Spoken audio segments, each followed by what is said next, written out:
अगर आपको लगता है कि हवा की मार सिर्फ दिल्ली तक सीमित है, तो दोबारा सोचिए। अब मध्य प्रदेश का दिल भोपाल भी उसी जहरीले धुएं में सांस ले रहा है। और अकेला नहीं, पीथमपुर, विदिशा और सागर भी इस अदृश्य खतरे की चपेट में है। सवाल यह है, हम कब जागेंगे? दिल्ली के बाद अब भोपाल भी वायु प्रदूषण से अछूता नहीं रहा। राजधानी का AQI लगातार अनहेल्दी से वेरी पुअर श्रेणी की तरफ बढ़ रहा है। कई इलाकों में हवा इतनी खराब हो चुकी है कि डॉक्टरों ने इसे दम घुटने जैसा माहौल बताया है। शहर की सड़कों पर फैलती धूल, निर्माण कार्य, बढ़ते वाहन सब मिलकर हवा को और जहरीला बना रहे हैं। हाल के दिनों में भोपाल का AQI कई बार 300 के पार गया, यानी गंभीर श्रेणी। कई रिपोर्ट बताती हैं कि भोपाल की हवा में 67% प्रदूषण सिर्फ धूल से आता है। मेट्रो निर्माण, सड़कों की टूट-फूट और लगातार चल रही खदबदाहट के कारण धूल शहर का हिस्सा बन चुकी है। और जब हवा थमती है, ये धूल हमारे फेफड़ों में बस जाती है। लक्षण: खांसी, गले में जलन, सांस फूलना और अस्थमा के रोगियों की अचानक बढ़ती संख्या। अस्पतालों में OPD तक भरने लगी है।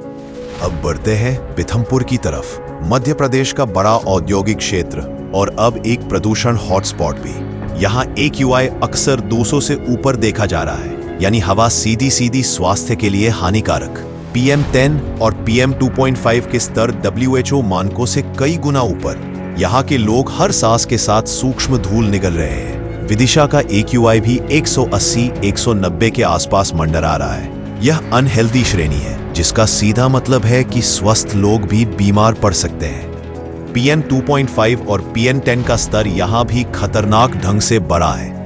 धूल, खेतों में अवशेष जलाना और धीमी हवाएं हवा को जहरीला बनाने में प्रमुख भूमिका निभा रही हैं। सागर का AQI भी 150-170 के बीच, मतलब हवा खराब है और बच्चों बुजुर्गों के लिए खतरनाक। यहाँ PM2.5 का स्तर WHO की सीमा से कई गुना अधिक है। यह प्रदूषण न सिर्फ सांस लेने में दिक्कत पैदा करता है, बल्कि लंबे समय में दिल और फेफड़ों तक असर डाल सकता है।